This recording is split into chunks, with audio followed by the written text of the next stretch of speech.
This car is front end damage. We're gonna start tearing it down and get all the parts ordered. We got semi tear down. A little bit more to go.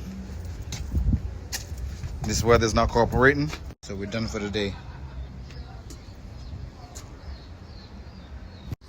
We shall resume on Monday.